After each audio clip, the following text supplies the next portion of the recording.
I hit this like rock bottom of just like, okay, I don't have the answer. What's the answer? And I actually just genuinely asked, you know me now, like what is the thing that's holding me back? Dude, you really just don't have any tolerance for this emotional discomfort. Like you won't sit in your process for long enough to get anything out of it. You can feel really uncomfortable and anxious and I don't want this situation. And there's actually a myriad of choices you have to get out of that immediately. For me, going to the gym, it doesn't actually shift what's causing the anxiety. It just transmutes or shifts your internal to get out of it, but it doesn't address the anxiety or the discomfort, the emotional intolerance at its root, and thus it perpetuates the emotional intolerance. I think it's more about status than it is about dollars, but there's something tied to like a level of worthiness and worth, like value as a human, and the dollar amount that you take in. I have no clue what my purpose is.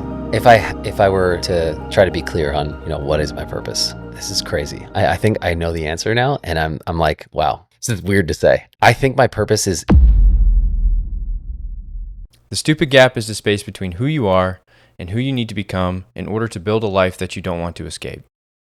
My guest today is Gunther Klaus. Gunther's found himself in the stupid gap several times in his life. Once as he stepped into the world of collegiate sports, when he walked on to Oregon State University and joined the crew team with little to no experience in the sport. Gunther continues to push himself in the world of athletics as a pro-level HYROX athlete. Gunther's an entrepreneur, a husband, and a father. Gunther, welcome. Thank you very much. Great intro. Thanks, man. I appreciate it. So you've taken on many challenges in your life. Where do you find your confidence from? When I have confidence, I find it largely through evidence that I build through action. That's actually something that's been top of mind and top of discussion with my wife and I.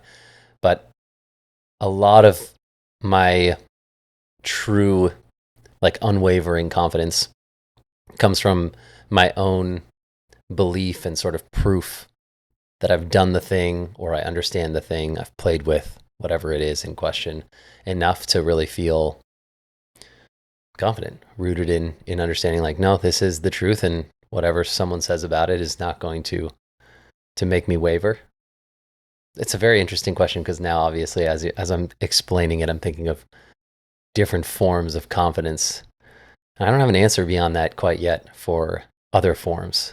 But I will tell you what's coming to mind, like confidence in the way that I look or confidence in the way that I parent. Those are slightly different because I don't necessarily have evidence or proof around those.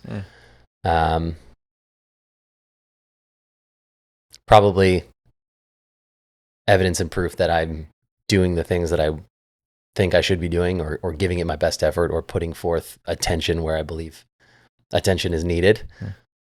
So yeah, maybe that is the answer. So that you're giving things the attention that they deserve and putting in the action to get the outcome that you want? Yeah. How do you measure that? It's not objective. I'm not very confident in my answering of this question. That's okay. It's not objective. It's definitely a subjective thing. I don't think it should be objective. That's probably taking things way too far. And I already live kind of biased in analytics and objectivity. But I think it's just a feel. It's just a gut feel thing, right? Like you kind of know your confidence around a thing when you start to talk about it with other people, because naturally people will ask you questions that expose gaps or weaknesses or the level of confidence that you have or don't have, just naturally, right? Someone will say something and it'll feel like, oh, why did that sting? My confidence is not as high as I want it to be. That's what's coming to mind for me now. Yeah. How do you track that like internal mechanism of, ooh, that didn't feel good, or ooh, not necessarily feel good, or like maybe I'm not as confident at this as I thought I was? How do you track that? I don't try to track it. Okay. But it will track naturally when I get those stings. Yeah. If somebody says something about a thing, right? I keep using the word thing, but we don't have anything that we're anchoring it towards just yet. I will subconsciously track, quote unquote, whatever it is based on those because I really don't like those moments, the exposure moments. What would you say, what arena of your life would you say you're most confident in?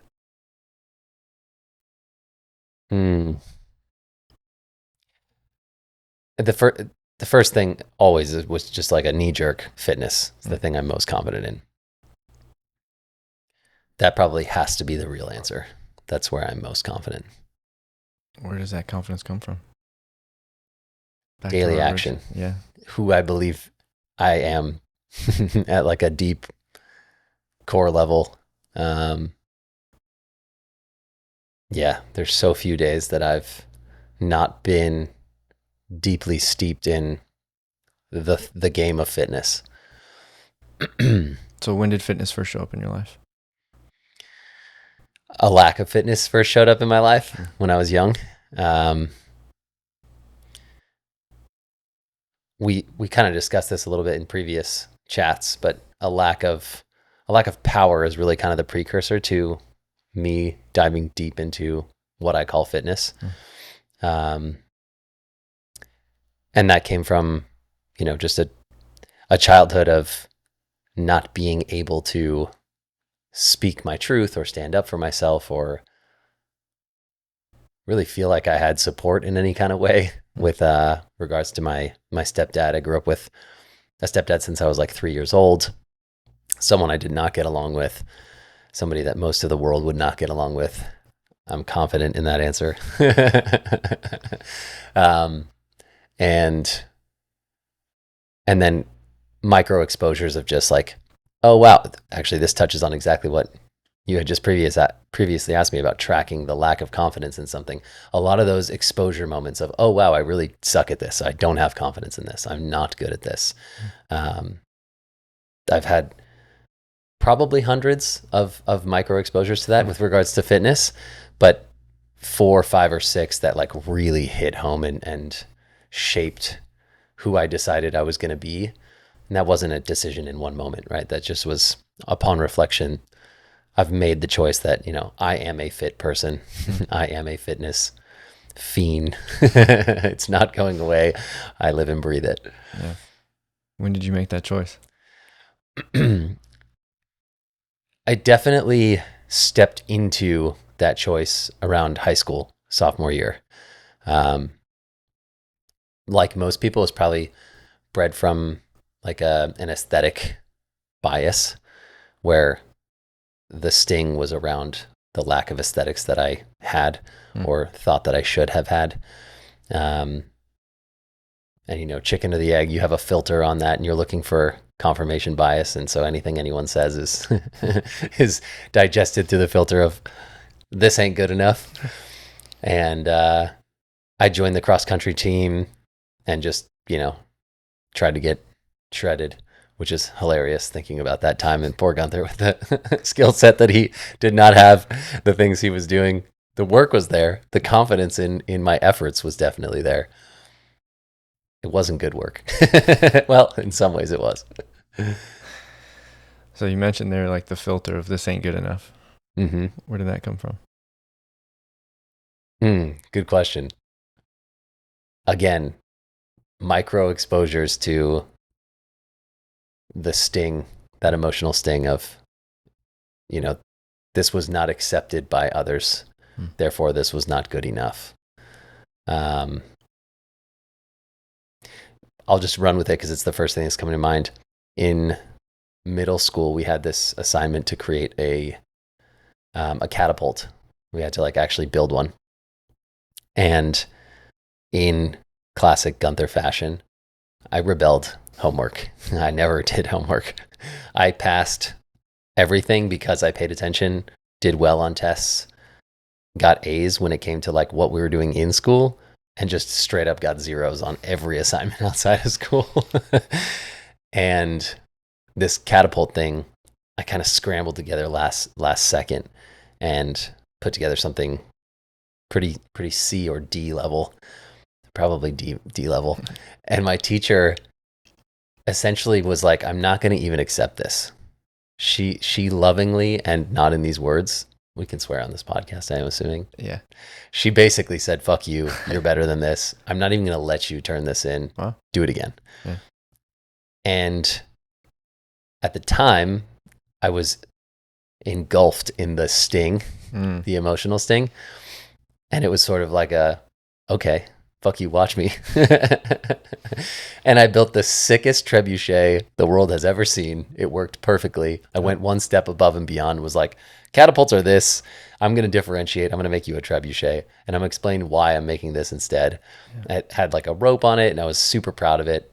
But I bring this up because it was it's the memory that's coming up when you ask me, like, where did this come from? It's not good enough. And in true Ryan fashion, you're holding the space for me to coach myself. This is like therapy. Thank you. Just asking questions, man. It's so good. I think there's a stupid gap there, which is more about what I knew I was capable of and what I was doing. And yeah, I think the first piece of awareness is usually external, right? It's like, F that teacher for telling me that's not good enough.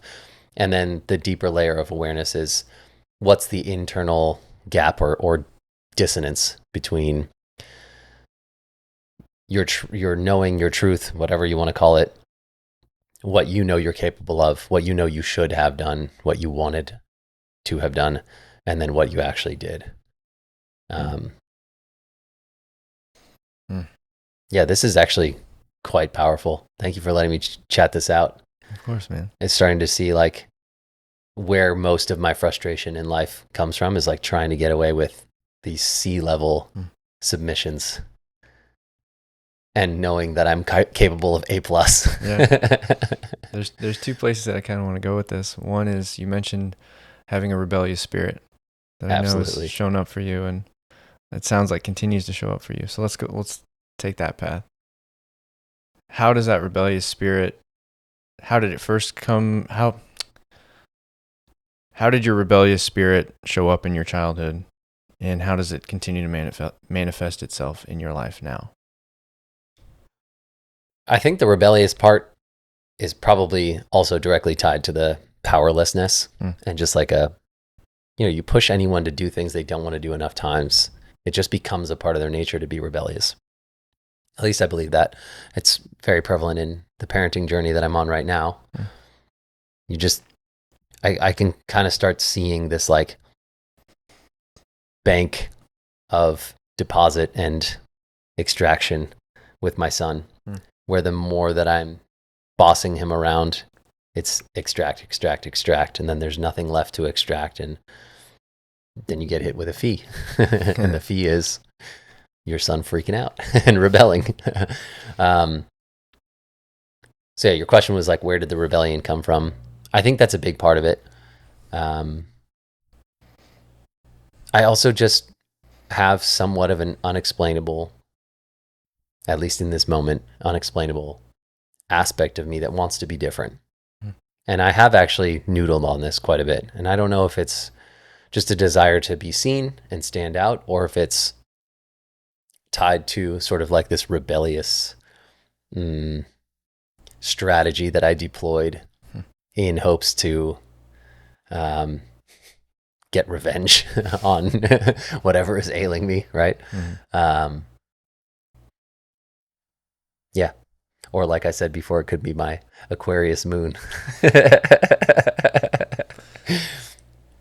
Fair enough. There's something about that I enjoy, the being different. Yeah.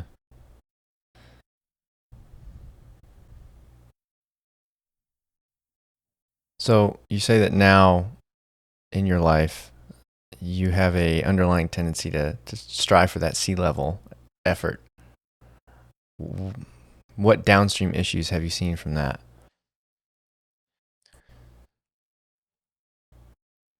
I mean, a ton. I wouldn't say that I strive for C-level. I would say that when I'm maxed out in terms of perceived stress, that I default to just enough. But I want to add one layer that I think is really important for just my actual situation, my actual internal landscape. It takes a lot to actually make me feel maxed out. I think I can handle, I mean, I'm used to operating at a level of stress and like high frequency, whatever you want to call it, low frequency, whichever way you want to go. I'm very used to that, to where I can handle a pretty decent amount of stress. Um, what I can't handle is a decent amount of fear. When I am kind of turning into what my wife likes to call porcupine, where I put out quills and turn into kind of a little asshole. You can always trace it back to some level of fear. Fear of something not working out, fear of not being able to get something done. That's where I really start to default to that C-level effort. It's like, just get enough done to rid yourself of the anxiety and worry, but don't lean all the way in, because it might not work out, and then who knows? There's no rational statement behind this. It's just upon reflection. If we're looking at how does this come about, I think that's where it shows up. In what areas do you feel the most fear in your life?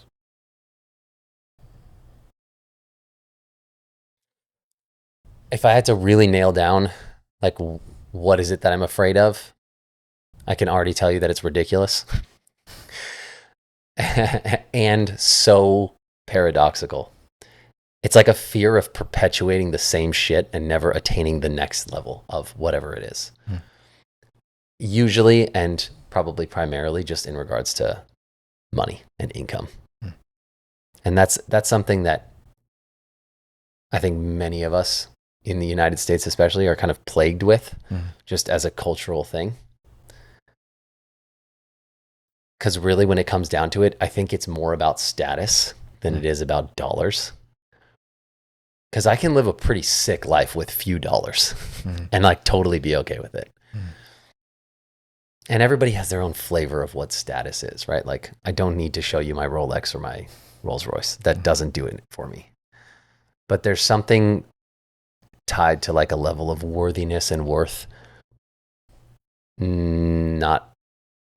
Sort of double entendre there, like literal worth, but like value as a human, and the dollar amount that you take in.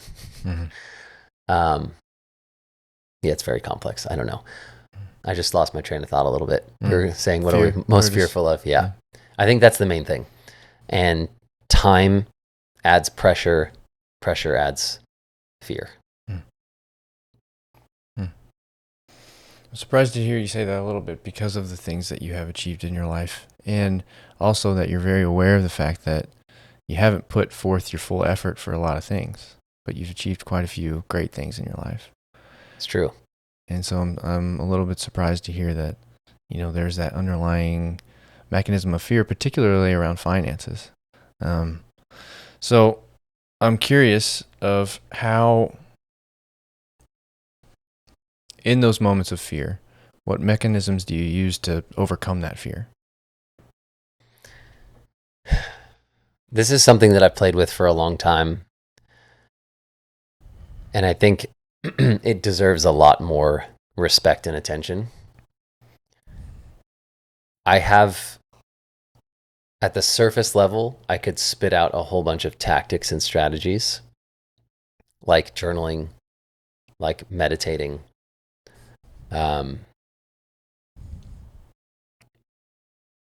But at the end of the day, I think emotional tolerance and awareness of like discomfort and sort of my relationship with emotional discomfort really needs to be leaned into.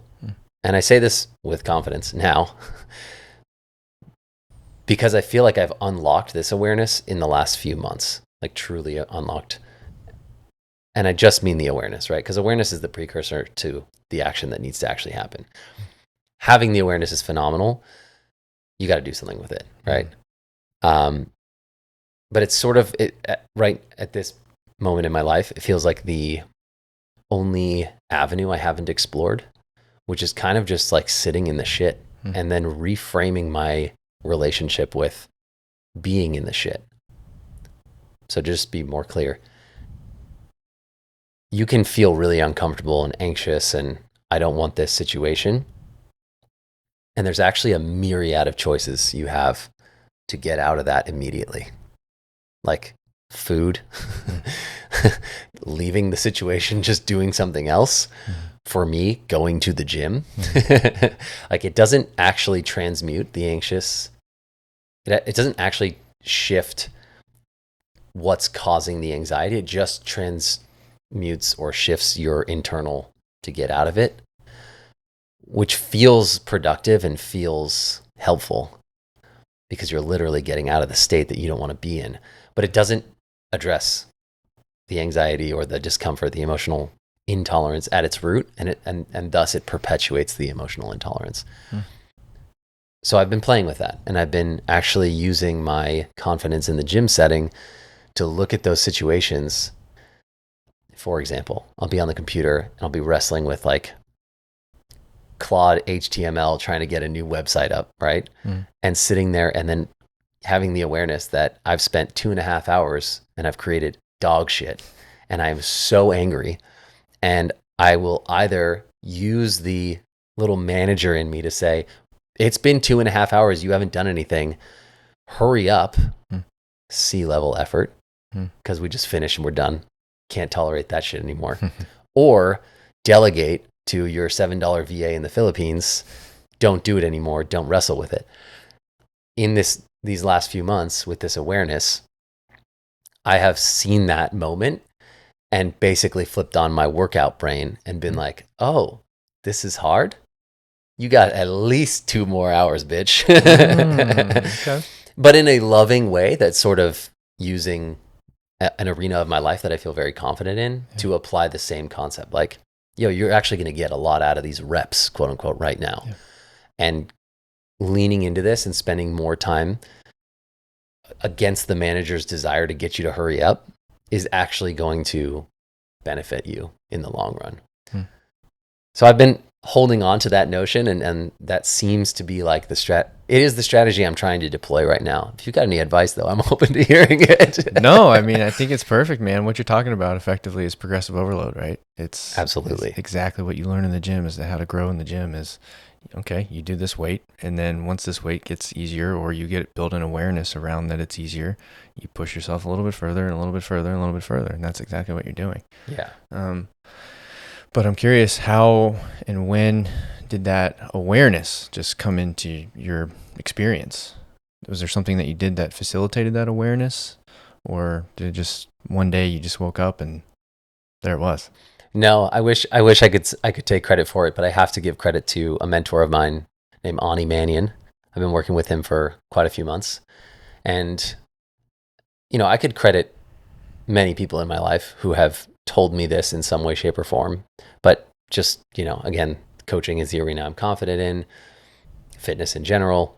You can tell someone the same cue 12 times and they can completely miss it until all of a sudden it's like, why didn't you tell me that? It's like, I did 15 times. Yeah. One day it just clicks. But I was on a call with him and I essentially I hit what my father-in-law calls the fuck it point. I hit this like rock bottom of just like, okay, I don't have the answer. What's the answer? And I actually just genuinely asked Ani, you know me now. What is it that is like, what is the thing that's holding me back? And he essentially was like, dude, you really just don't have any tolerance for this emotional discomfort. Like you won't sit in your process for long enough to get anything out of it. And as an entrepreneur, business mentor, that's kind of a baffling thing to hear, right? It's like, he is anti-strategy, although he's helping you with strategy immensely. He's really like, your nervous system needs to be regulated and ready for this shit. And that is the root of all things.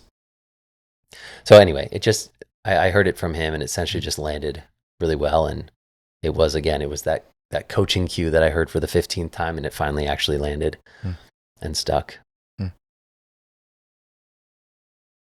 Yeah, that's great.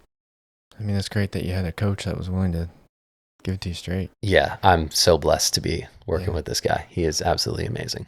That's awesome. So moving forward with that awareness, and we talked a little bit about it earlier about that mechanism of accountability for yourself, that self-accountability. Mm-hmm. What does that mechanism look like for you? Both in this arena and in the arena of sports and, being a husband and a father and entrepreneur. What does the accountability look like for me? Yeah. I don't know that I have a system for accountability, if that's what we're asking. I think that I naturally hold myself accountable because I naturally hold myself to a standard via desire. And like I said before, once I have the awareness of something, I guess I didn't say this part, but once I have the awareness of something, it's impossible to lack the awareness of it. So I think that's my accountability. It's just straight up like I have the awareness of it, and the sting of acting incongruent to the awareness is enough to keep me accountable. It's a very obvious slap in the face for me in the moment or upon reflection. But even saying this out loud, like, it'd be great to have something that backs me a little more than just my own emotional stings around it. You know? I mean, ultimately, it comes down to you, right? For sure. You got to do it, and that's everybody's journey. And just like you mentioned, and as you're a coach, so it's like you can cue somebody a million times, like you said, and until they start doing it, nothing has changed. Yeah. So, yeah, I'm curious what. So we've talked about accountability. We've talked about your rebellious spirit and that need to stand out and feel unique in some way. In what ways are you trying to stand out now and continue to grow and continue to grow as a human being? Yeah. The main way I think I'm trying to stand out is through my business and through what I'm trying to bring to the world, which is training by design. It's kind of a methodology that I think is a respectful rebellion on fitness at large. Big fitness, if you will. And that is essentially just getting people to understand that, they are unique. You're not a special snowflake necessarily. And I mean that lovingly. But you are unique enough to classify you in, one of, let's say, 6 buckets and differentiate you from others via those said buckets. So training by design is essentially honoring the structure you came in with and training in accordance with this structure. And this to me doesn't necessarily feel super rebellious, other than the fact that some people I'm just going to say, hey, you don't ever have to back squat again. And you can still build an insanely strong squat pattern. And if I put you in a back squat, albeit there's a skill component of managing, balance through that motion, you'd still rip a good one, right? But I also think that I am enacting like a rebellious path or strategy when it comes to parenting. I'm definitely going against family and what I learned. I was just home with my mom for Father's Day, and I had this really crazy moment of kind of complaining to my mom, just venting in the moment of stress with my son. We completely fucked his schedule. And like anyone, when you're super hungry and super tired, wheels fall off. And we put him through the ringer with that. We put ourselves through the ringer with that. And in a moment of like, okay, this is like really not going as smoothly as we wanted to, I just kind of bitched at, the situation to my mom. And all of a sudden she flipped on her classic, like, this is what you need to do. And within 3 seconds, I was like, oh, no, I don't want to listen to a single word you have to say about this. So it was a good highlight for me to remember, like, oh, I'm actually doing this way different. And earlier when you asked, like, where are you confident? even in spite of, something that could be used as evidence to say, you're not doing this fatherhood thing right or well enough. I'm also very confident that I'm doing it the way I want to do it. And I'm wrestling with these situations the way I want to. Showing up perfect is not the goal. It's showing up the way I want to, and then continuing to put forth my best efforts. And I am confident in that with fatherhood and with fitness. Would you say that, do you think that your rebellious spirit came from a feeling of being unlike your family? Could be. Yeah. I mean, I have 2 half siblings, and I had a stepfather. I have a twin sister and a mother.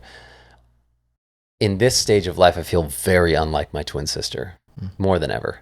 I've always felt unlike her, if for no other reason than the fact that we're twins. She's a girl, I'm a boy. We look nothing like each other. There's already a gap there of, she's not as similar to me as everyone says a twin should be. But I say all that to say, like, yeah, I definitely didn't feel similar to my stepfather or my half siblings, but I don't know that I thought I should feel similar to them. Right. So I'm not sure.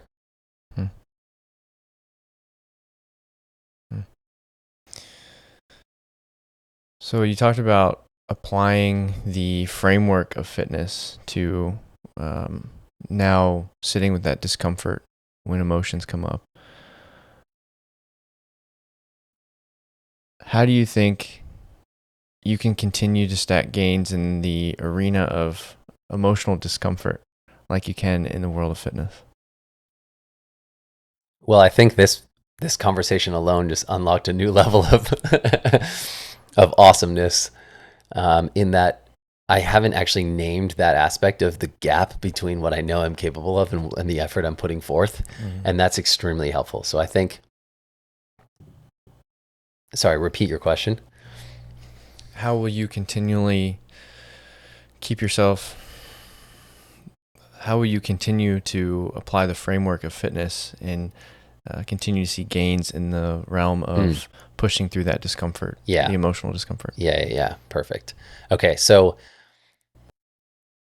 the same exact way that we get the most value out of fitness, and I'll explain my thought on that, and then I'll match that.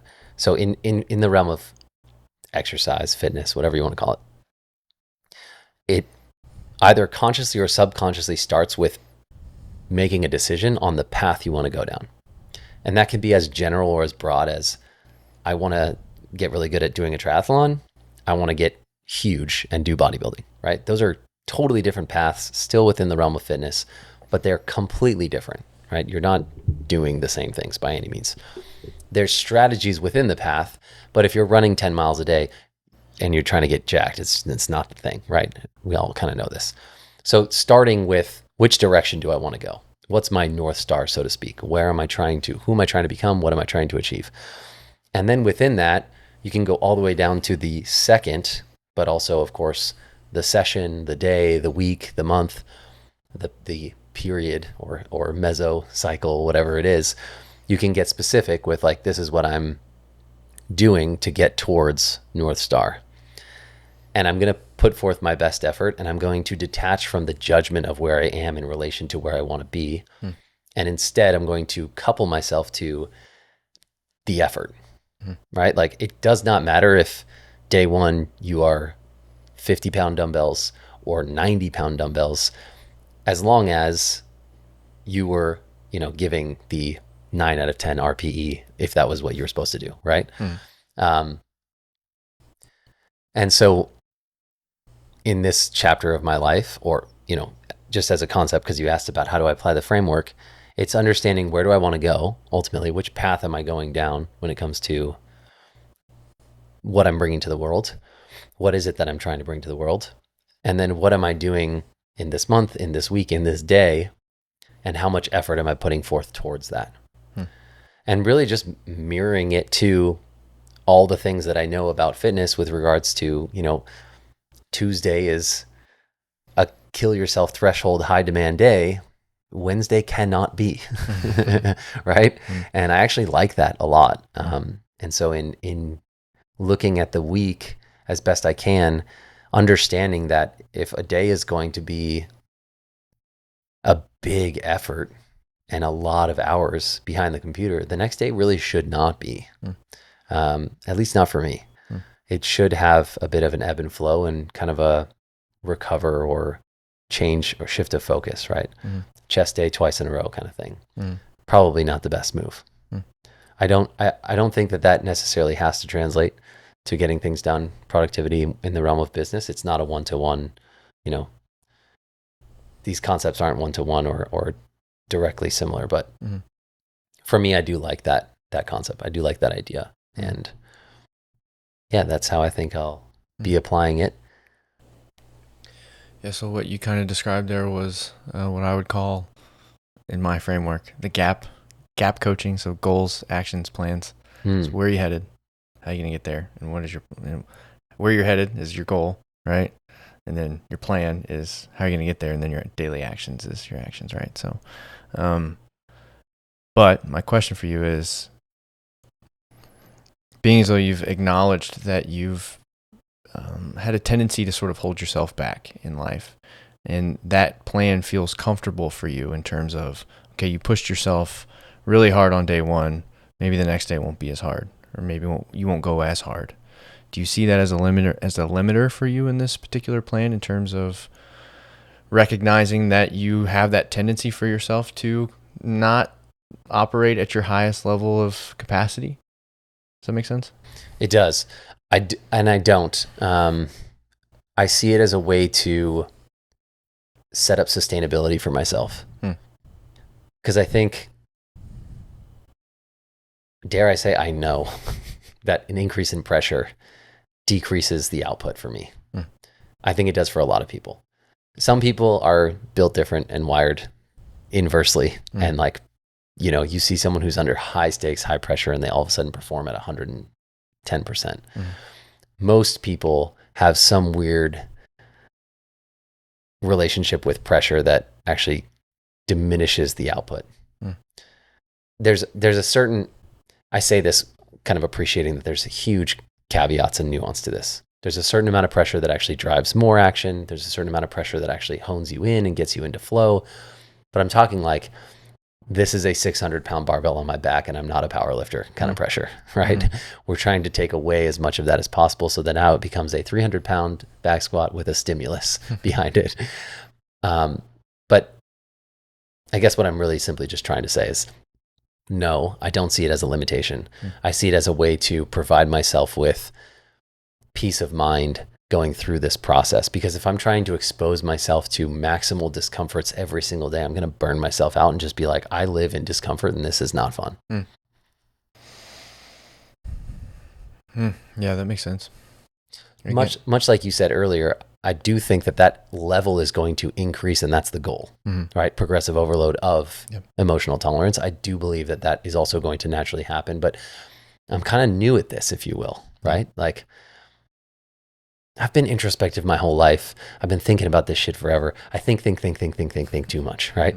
So getting into action is really what I'm after. And just like I would coach anyone beginning in their fitness journey, we're not going to max out every day. We're not going to go ham, right? We're going to actually look at like, what's the floor, if you will, of this situation? What's the minimum dose of effectiveness, or like the thing that you need on the worst day possible, right? Like, terrible night of sleep, everything feels like crap, but like, I'm a fitness person. I work out 6 days a week. I go to the gym.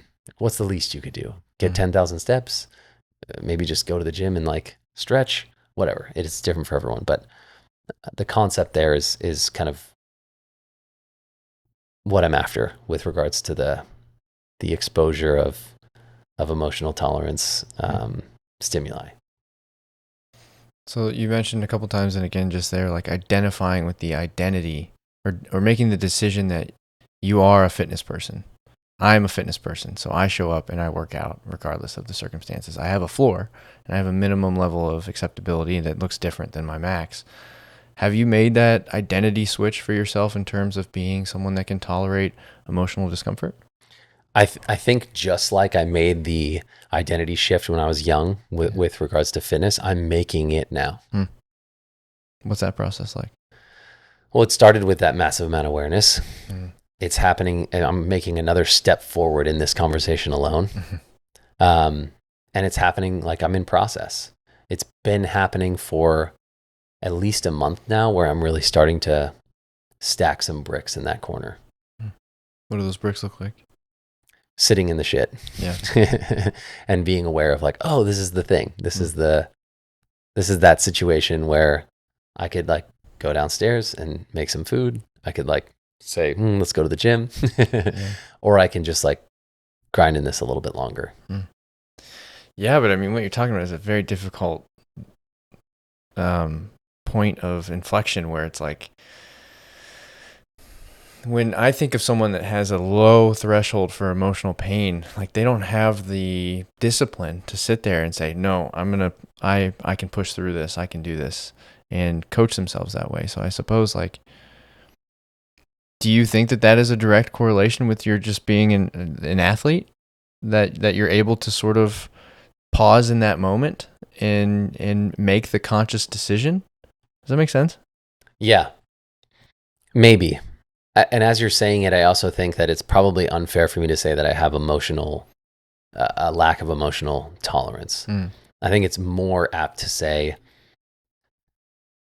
and this is such an interesting topic because as I'm speaking about it, there's no simplification of this. There is nuance to this on every level, right?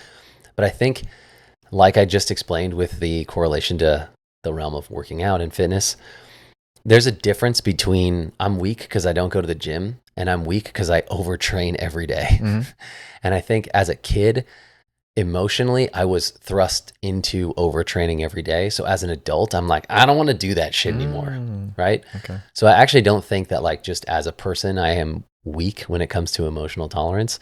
I think I'm just somebody who was sick of getting burned and just is like, doesn't want to go near the stove anymore. But like I can be a really good chef if I just go turn it on. Yeah. How do you turn it on, man? How do you turn it on? And it is in reference to the will to push yourself through that discomfort despite not like so we talked about like, what's the goal? What is the North Star? What does that look like for you in this arena? Because it's pretty abstract, right? It's like, you can't be like, oh, well, I want to do exactly that like you can in the gym. I want to lift 500 pounds. I want to do a 300-pound clean and then a sub 3-minute 1K. Or, you can't set yourself goals like that. So it's like, how are you approaching that problem in the realm of this particular arena? I would push back on that and say you can set goals. You can set monetary goals. You can set achievement in business goals, subscriber goals, client goals, right? You can put a date on those things as well. That one becomes a little finicky.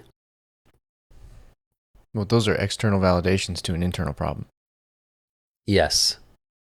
So you're talking about the structure behind, well, say more. So so when I asked you, how are you going to what is your North Star for deciding when and what you're trying to achieve in the realm of pushing your threshold for discomfort emotionally? Everything you gave me was an external an external mechanism for that in terms of money, subscribers, something else within your business. But you can have those things and still be very uncomfortable with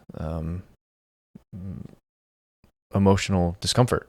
None of those things are a direct correlation to your personal discomfort with emotions or pain, whatever it is. Does that make sense? It does. So it makes sense because, first I want to go back. If you went viral and you got a bunch of subscribers and you got a bunch of money and blah, blah, blah, Does that tell you anything about your internal threshold for pain? Right. You know? Yeah, that's the nuanced statement that needed to live in there. So yes, I was comparing it to like what's the one-to-one structure kind of concept of picking in the fitness world. We're talking about like picking what the outcomes are. Those are external, right? 300-pound clean, sub 3, 1K. Those are external. And then based on those, predicated on the thing that I want to achieve externally, there are inputs that need to happen to get there. And getting there or not getting there is different than, am I showing up and doing the thing to the best of my ability? So I think, dare I say, I know you're talking about the difference between achieving the external versus achieving the internal shifts via the path of achieving the external. Is that right? Kind of. It's like how do you know that you're improving your emotional tolerance for discomfort? Yep. Right? Yeah. So I think that's I don't know, but I think that by starting with the North Star that you arbitrarily decided was your North Star, that the path to get there is going to force you to put in the reps and thus increase your tolerance of the emotional discomfort, right? Mm-hmm. Maybe a better way to look at it is like, how many days a week am I getting uncomfortable? Mm. And then tracking that. Mm-hmm. Yeah. I mean, you already have the awareness around, I feel uncomfortable right now. Yeah. So it's, I think, just building in a mechanism of like, ooh, I should write this down or something, you know, or give myself a gold star for the day, or if you journal, you know what I mean? Like, sure. And so, and then being able to look back on that and be like, ooh, that was a hard day. And I pushed through. Good job. Yeah. You know? Yeah, for sure. And also, you know, we've talked about balance and like allowing yourself grace effectively. So where did that mechanism and that muscle for grace come from for you? Because grace is a hard thing for a lot of hard chargers and a lot of, you know, high achievers to embody. Yeah. And so I'm curious how you handle grace for yourself. The grace aspect is, I mean, I'm still working on that. That definitely is difficult for me. But that gap between like an internal knowing of what I was capable of and what I actually did or didn't do, that's the tracking system on, or that's the grace creator. I don't have much grace for myself if I know that I can do something and I decide not to. If I'm tracking macros and I'm like, okay, like it's 10 o'clock and I actually hit them perfectly, and then I go in spite of that and rip like 10 cocoa rolls and just like go overboard. I don't have much grace for that. Yeah. I have enough to say like, well, it is what it is. Start again tomorrow. Yeah. But I actually think that that's a good thing, right? There's a level of, I guess there's a difference between tolerance and grace, right? Mm-hmm. Like I'm not going to get, I'm not going to let myself off the hook and become like apathetic to a thing that I did in spite of what I'm trying to achieve. But to me, grace is more like, yo, the environment wasn't suited for the thing that you originally planned for. I think, yeah, I'm starting to just go in circles here. Say more about that. Say more about what grace means to you.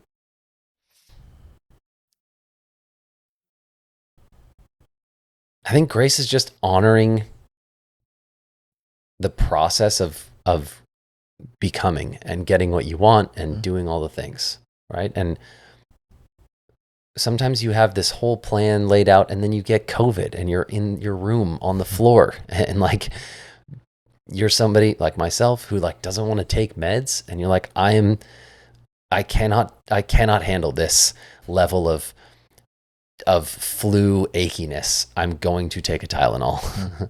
There's some grace in that, right? Like it's okay to be human and be like, there's a solution right there for me to not feel that shitty in 5 minutes. Like that to me is grace. And then being able to work with the situation Like that's where grace comes into play. I couldn't tell you like maybe if we came up with some example of like a situation that deserves grace and something that doesn't get it, but I'm never going to be grace is just like the middle of you're not too hard on yourself to make a problem out of something that didn't need to be a problem, but you're also not too soft on yourself to make a problem out of something that shouldn't have been a problem. Yeah. Finding that balance between accountability and grace. And you said it so beautifully, which is honoring the process of becoming. Yeah. Like, dude, that's beautiful. I'm curious, has there ever been something that you've attempted and failed at? Yes. Like what? I've attempted and failed this whole concept of, emotional tolerance many times. The race isn't over yet. Yeah, totally. Well, by that standard, then probably no. I honestly don't know if I can say yes, because if we say the race isn't over yet and we move the finish line, then I haven't failed really at anything because I'm still alive and I'm still going. Yeah, I mean, maybe I'm getting too heady here, but like that changes that question entirely. Yeah. Well, I think more specifically of like, you set a very specific goal for you. And let's just talk about the arena of athletics, right? You set a specific goal for yourself of like, I'm going to, I don't know, reach this level in crew or in, whatever sports you were playing or whatever it was. And then you didn't hit it. Or you set some other goal in your business and you didn't hit it and you fell short of it. Yeah. Like those goalposts, I'm not saying like in the realm of the emotional tolerance, like, yeah, you're still alive and you're dealing with a byproduct of being alive. So you're still very much in the race. But like in these other things that kind of have more definitive finish lines, has there ever been anything that you failed at? Yeah, for sure. Most recently, last year, I said I was going to break 60 minutes in HYROX, and I got 60 minutes and 28 seconds. That was a failure. Didn't feel like a failure, though. I was pretty freaking proud of it. But objectively, it was a failure. Mm-hmm. I set myself up to do that. I said I was going to do it, and I was short by 28 seconds. How did that moment feel for you?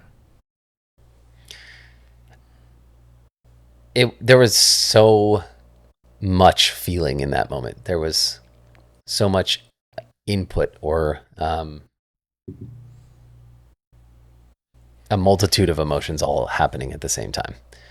The one that was predominant was being excited and proud of myself for the work I had put in. Yeah. Because that prep was a reflection of giving my best effort.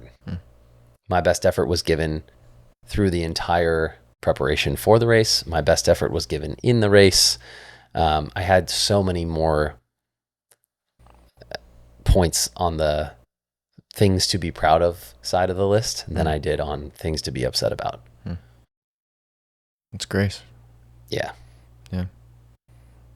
You talked a couple of times about staying detached from the outcome and just really attaching yourself to, did I put in the work? Did I show up every day? Did I stack the things that I thought would be required of me in order to attain this goal? And so, yeah, I guess I'm curious, like, just how that mechanism has come about for you, because that's something I definitely struggle with, of like, outcome-based thinking is, I have this goal. If I don't hit this goal, then that's going to sting, or I'm less than, I'm not worthy, all those things. And so I'm curious, because you've talked about that as well, of having this underlying mechanism of I'm not enough based on some things in your past. So do you remember when that shift happened for you? Was it a shift? Have you always had that mechanism for being detached from the outcome? I only think the mechanism exists when I couple myself to the effort that's given along the way, right? So it's really easy to be upset about an outcome you didn't achieve when there was a gap between what you did to achieve it and what you could have done to achieve it. For me, it's not difficult to find grace and detach from a result again, paradoxically, because the result is the thing that you're kind of shaping all your decisions and actions around or towards. But it's very easy, like this as an example, the 60-28. It was so easy for me to have grace in that because I was attached to the input, not the output. Did that answer your question? Yeah. In a roundabout way? No, it did, yeah. I mean, just staying attached to, the inputs and tracking, basically, did I put in the work that I thought was required? Did I make excuses for myself? Did I, was I lazy effectively? And it's like, if all the answers to that is no, then if you did what you thought was required of yourself and you showed up the best you could and you still fell short, like, that's okay. I think that's really cool. And I think that that's something that not a lot of people have a skill for, but I do believe that it's a muscle that people can develop. I'm certainly trying to develop it myself. And I think I'm doing okay at it. I don't whip myself too much, at the end of the day. But so how do you approach instilling these qualities into your son? I don't yet. To be quite honest, I think most of my experience with my son right now, he's 2.5. So most of my experience with him right now is actually him teaching me, me not teaching him. I view my experience with him as an initiation and a coaching and a refining of who I am, so that in the next phase, I can start to pour into him what he needs. He's 2.5, so I'm not really getting beyond nervous system regulation, whatever that means to you. That's like the root of parenting up until this point, at least, as far as I am aware and concerned. When it starts to come into like rationale and mindset and reasoning, I think that comes, later. And you'll have to ask me that question when I get to that point. I don't have a plan yet.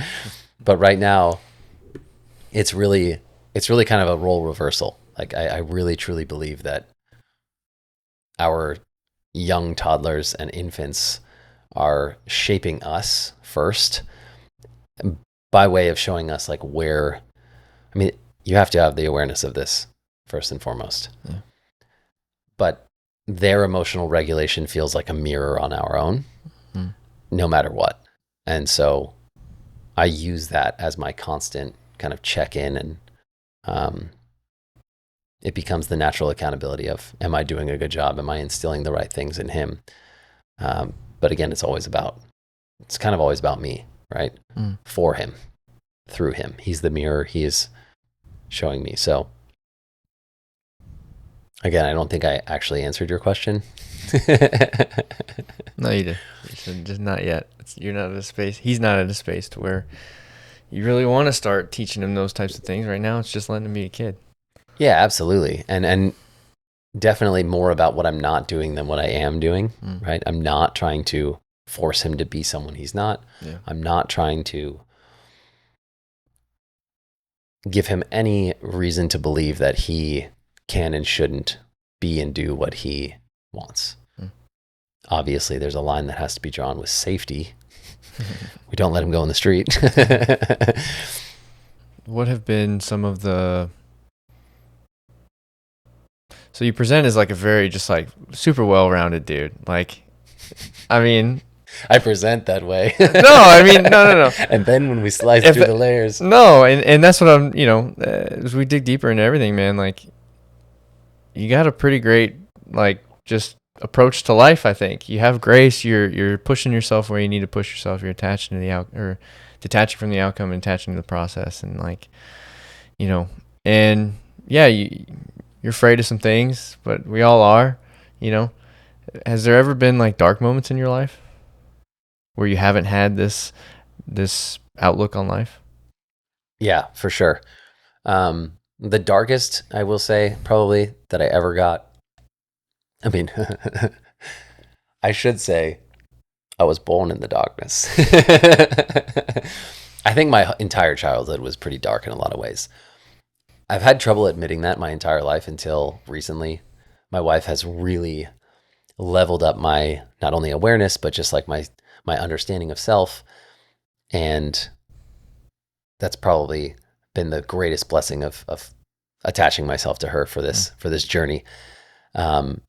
She's just exposed so many things in the best way possible around, how things quote unquote should be or are, more so how things are and how things could be, how they could be different in a better way. And just like making me aware of blind spots. But my two darkest moments were, kind of the peak of chaos as a child. I had, this stepfather I was talking about previously. I had so many just like really difficult interactions with him and interactions just kind of existing in my family. I felt like I was always I was always like the outlet or the end to an energetic line of chaos. Like I kind of took on or absorbed the circular shit in my home. Sometimes I was a conduit, but it somehow always landed back on me. And maybe that's just my perspective. Maybe my siblings feel the same way and think I got away clean. Yeah, I had a lot of difficulty there. I was too young. Maybe I wasn't too young, but I never had like I wouldn't classify, I wouldn't use the term dark. The only time I guess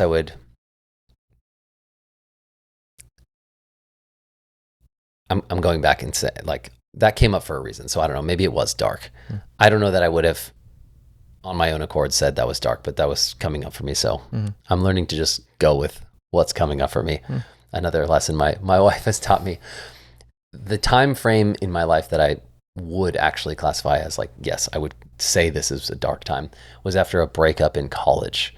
I felt blindsided by this breakup. I thought for sure I was going to be with this woman forever. I loved her deeply, and it was like rug pull, surprise, maybe cheating, not sure, but this is over.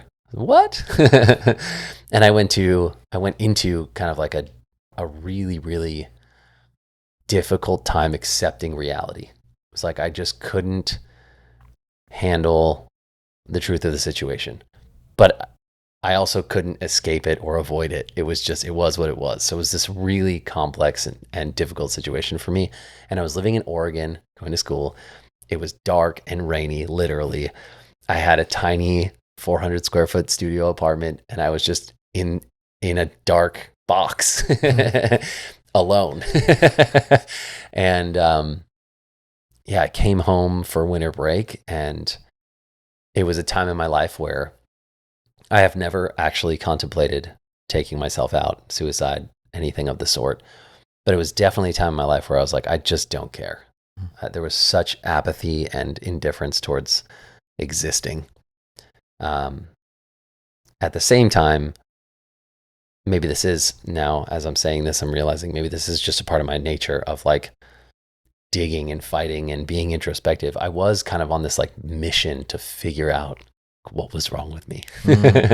And I was doing so much research. We didn't have AI like we do back then, but I was scouring the internet for answers to what had happened and what was wrong with me. It was really interesting. I learned a lot. And yeah, I think that was a really dark time in my life. That was the question you asked. Yeah. Yeah, I mean, it sounds so... Thanks for sharing that. Of course. But what doesn't track for me, well, I guess it does track, but is like you talk about having a very, we've talked about not being able to sit in those emotional, tumultuous times now. And then you had this very deep, dark, moment where you were alone you had nothing else, but you were alone with your thoughts and you were alone with those emotions. But you had the mechanism and the strength to, as you just acknowledged, to dig and to figure it out. And so I'm curious, like, do you find that there's maybe a way that you can tap back into that sort of mechanism for yourself now, in terms of, I've done this before, I'm capable of this, I've done it before, I can do it again, and draw confidence from that? That way, you're not just drawing confidence from your athleticism and your athletic pursuits and things, which you're, obviously crushing, but it's like, hey, I've done this other thing that's very akin to the thing that I'm trying to do now, and I made it out just fine. Is there a correlation there that you think? Yeah. Now that you're pointing it out, there's definitely a correlation. And I am very intentionally not trying to use that as evidence that I can do it again. Because that situation was fueled by getting out of pain. And I am kind of done playing the game of getting out of pain.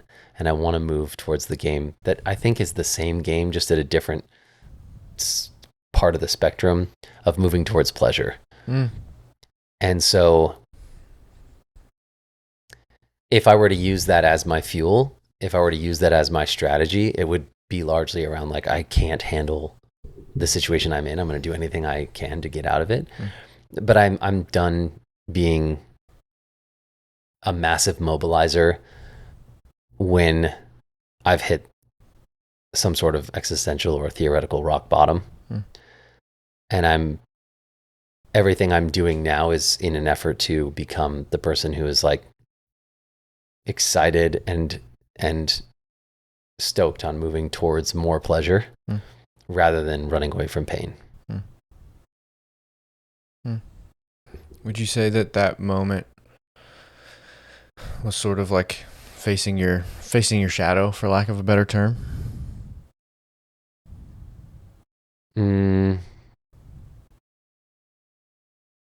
I'm not sure. Say more. It sounds like so if you're making the shift from running away from pain, that's usually an indication that like because I'm not getting the sense that like you're avoiding it just for the sake of avoiding it because you just don't want to feel it. I think it's more so of like you're making a conscious decision to be like, okay, no, like it's fuel, but it's not the fuel that I want to run on. Yeah. It's fuel like I want to run on. I want to step into the light of like, I want to work towards something positive, not run off of something negative. Yeah. And so when I say like faced your shadow, like the reason why I put it that way is because that's sort of what like my journey was like, is like I was in this dark period where I was running on this very toxic fuel. And then it wasn't until I faced like that side of myself, the dark side of myself, that I was able to like step into the light and be like, no, there's a healthier side of life that I want to work towards. There's healthier fuel to run on than this shit, from your childhood and from all of these wounds that you carry with you. And so, yeah, it sounded to me like that was like the point of inflection, but I was just curious if that resonated with you. Yeah, it was one point of inflection for sure. Yeah. Little fractals of that in terms of experiences along the way where I've sort of met my shadow. And I think just now in the last year or so, I'm starting to step into the light, so to speak. What was that decision like for you? Something, I can't point to what, but something has shifted in the last year or so to where I've realized that I can do this. So it's just like, yeah, I think that holds a lot of people back. It definitely holds me back, is if you don't actually believe that you can get something, you don't really try to, And so then you kind of are forced to live on this south side of the spectrum of running away from pain, avoiding it, versus moving up towards the light and enjoying the process and getting more out of it. So I feel like just, sometime in the last year or so, I've realized that I can step across that metaphorical line and move towards the light. And that's what I'm doing now. Same game, same stuff, just different perspective on it. Yeah. But it's powerful. Yeah. I mean, and what you described as agency. Yes. And so I'm curious, like, how did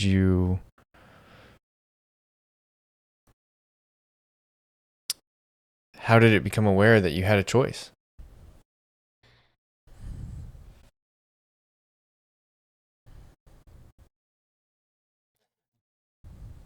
The only thing I could think of is just the belief that it's possible. And maybe it is just all these subconscious knowings that I have agency in certain realms of my life. And so I can apply agency in other realms. And I love that you're all about agency, because that is not only just a great thing to be about, but it's very pertinent to my current experience.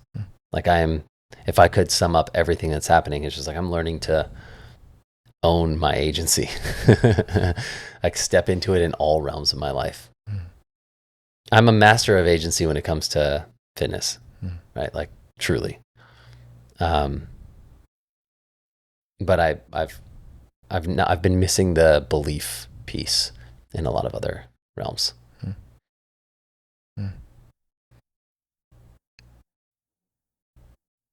How do you start to believe in something that you haven't seen, that you haven't experienced, that intangible thing? Slightly ashamedly, I will say that I've had to rely on proof of concept from others. You know, Other people? yeah. Like, again, not to beat a dead horse here, but like, it's really easy to believe that you can achieve a fitness or aesthetic outcome when your feed is plastered with this shit, you know, or just like you see examples of it all over the place. And here's the recipe, here's the formula. But it gets weird when there is no structured recipe or formula for making 50 grand a month. You know, there is no recipe or formula for becoming an excellent father. In saying that out loud, I could argue there is.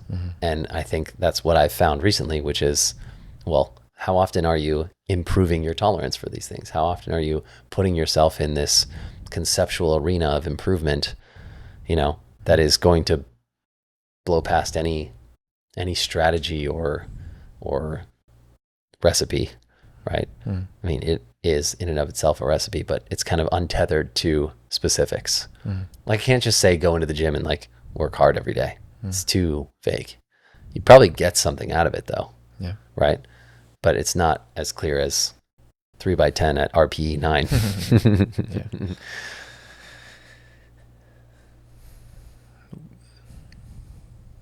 What's your take on purpose?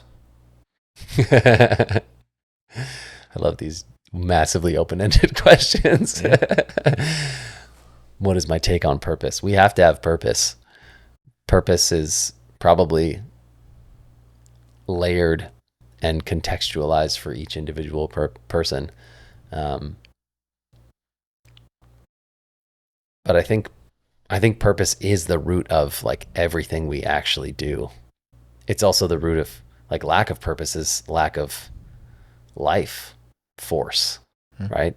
I think purpose is sort of made up by the individual, but it's a profound statement. But if you feel a high level of purpose, I think you're going to have a high level of vitality and life force.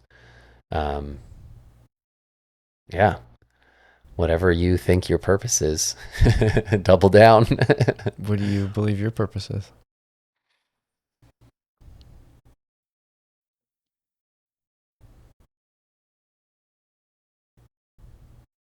I have no clue what my purpose is. I just know that I feel aligned to my purpose when I'm doing the best I can do. I almost feel like trying to self-identify purpose and like make a statement on it is unfair, because my purpose, my existence is going to affect different people in different ways, right? Like, well, maybe my purpose is just giving the This is crazy. I'm stuttering so much over such a simple question. Well, it's not simple. If I were to try to be clear on, what is my purpose? It is allowing others to. This is crazy. I think I know the answer now, and I'm like, wow, this is weird to say. I think my purpose is, in whatever way, shape, or form, allowing people to see that there is a metaphorical line separating them from moving away from pain and towards pleasure. And I'm showing them the line, and that they can step over it whenever the fuck they decide to. And I think that my purpose is for me to step over that line in every realm of my life, so that others can tether themselves to that realm so that it suits them. Whether it's their physical body, stepping over the line into agency and understanding that they're able to step away from, I hate myself and I have to go to the gym, and towards, I love myself, I want to go to the gym. And in fatherhood, stepping away from, I have to do whatever for this kid, into, I get to, right?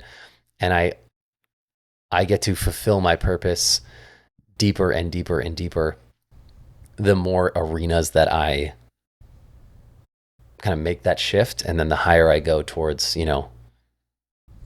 pain, pleasure seeking rather than pain avoidance. That's a cool purpose. I want to make that my purpose. Well, you already acknowledged that we make our own purpose. We get to choose our own purpose. And I fully believe that as well. Yeah. And I think it's beautiful what you just outlined there, which is your purpose is to be a leader, and to lead by example, and to spread the message of agency by leading by example. It's such a weird, I think the reason I tripped up over it so much is that it's such a weird thing to claim. It's like, this is my purpose, and I'm totally in the shit of it, and I'm not doing the best job I can yet. What makes you say that, though? Well, there's a lot of reasons why I could tell you I'm not doing the best job, but it is I haven't already done it. There's a difference there, right? Aren't you doing it on a daily basis by showing up the way that you do? Yeah. It's that sort of. So you, throughout everything in your life, you've detached from the outcome, but for some reason with this, you're attaching to the outcome of purpose and saying that I haven't achieved it yet. So there's a incongruency. Yeah. Talk to me for longer. We'll explore more incongruencies that are living in my head. Yeah, no, heard. I see that for sure. Yeah. And that's helpful. Thank you. Because it's like, it just is process, right?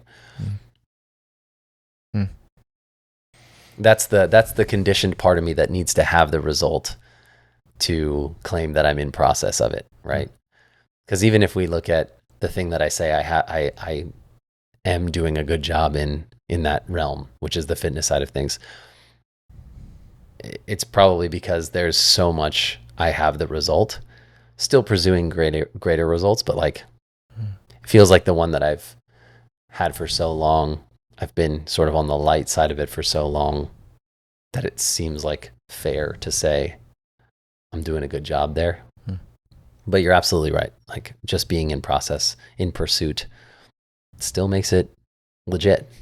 We kind of live in we lived in an expert driven world, right? Where this seems to be very prevalent for me in this phase of life, and this phase referring to just like this year, 2026, and really probably massively in part because of social media and AI. But there's a difference between our old world, if you will, was very predicated on have you already achieved the thing? Then you're the respected leader. Our new world is showing us that there's plenty of people who have not achieved the thing and can be respected leaders because they're just going for it, right? I think of specifically with social media, people who are documenting how they're learning a thing, and then all of a sudden everybody wants to learn how to do the thing from the person who's learning the thing. It's that's true leadership, but it kind of goes in direct spite of the person who's already achieved the thing, right? They're follow me, I'm a beginner and I'm going to learn how to do this. And it's kind of the perfect juxtaposition of like, well, who's really the expert? Mm. The one steeped in the learning, or the one who's already accomplished and achieved and moved on? Yeah. Yeah, I mean, what comes to mind for me is like, I suppose I'll call it like outcome-based leadership versus values-based leadership. So outcome-based leadership would be like, I've attained this thing already, so you should follow me. Versus values-based leadership is, I maybe haven't attained the thing, but but I have the values that of someone that is moving towards the goal. This is how I'm going to do it. You can follow me if you want or not. And also what comes to mind, particularly around like social media, is I believe that there are like kind of two types of energy on social media. There's look at me energy and there's watch me energy. Look at me energy is like, you can always kind of tell, or at least I can, like there's an underlying sense of insecurity. And it's like, you want to be seen, you want to be validated by, you know, your followers and your things and all that stuff. And it's like, hey, look at me. And then there's like the people that are sort of what we're talking about, which are the leaders in the space that are learning in the open.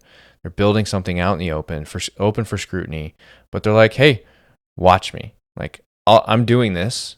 You can follow me if you want. You can come along for the journey if you want. I'm doing it out in the open. Watch me. And so like, that's something as I've kind of struggled with my insecurities of not wanting to be seen and, you know, not wanting to, put myself out there in terms of vulnerability of like, how am I showing up? If I'm going to do this social media thing, how do I want to show up? Do I want to show up and look at me energy or watch me energy? And it's like, I try every day to show up and like watch me energy and be that type of person that's like, hey, I'm doing this thing. Come along for the journey if you want, you know? I don't know if that makes sense or not. It makes so much sense. Yeah. It's a really great way to look. It's a really great simplification of kind of a litmus test. Are you posting look at me, or are you posting watch me? It's cool. Gunther, this has been an amazing conversation, man. Thank you, man. I appreciate you coming on, and I appreciate you being vulnerable with me here today. Absolutely. And I was happy to hold space for you and just connect with you in this way, man. Thank you.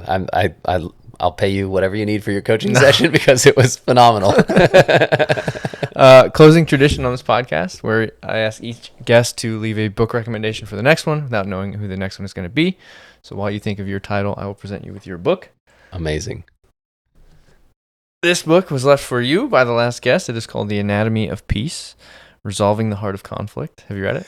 No, thank you, previous guest. Yep.